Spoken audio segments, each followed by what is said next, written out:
apocalypse.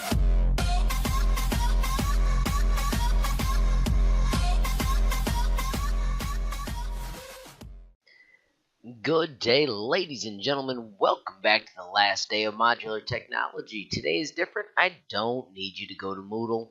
Instead, I need you to go to Google Classroom and complete the Evaluate Me Google form. When you've completed that, your job is to go back to the desktop, go to the MT Tools folder, look for today's date in the Journals folder, 6/8/18.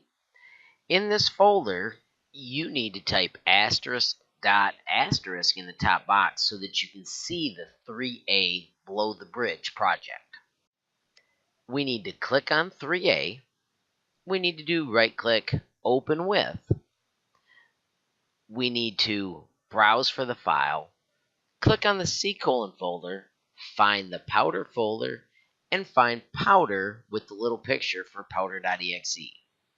When you hit open and OK, it will open the amazing powder toy scenes.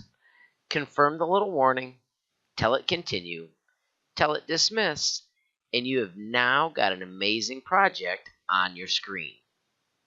There are several of these. You saw all the different letters from 3A to 3F or whatever I've added since class started. Each of these was made by somebody on the internet, and they can usually be started with the Spark.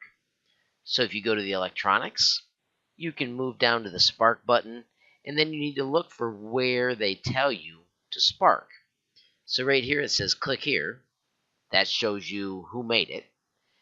Then over here it tells you to spark the detonation switch.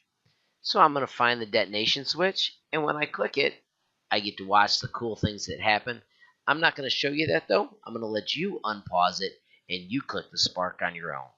Have fun, explore these, make sure your neighbors are successful, and let's see what kind of amazing things people have created using the powder toy. Try out all the amazing things, and thanks for all the cool things you've done this year in ModTech. Unicorn Zombie Apocalypse.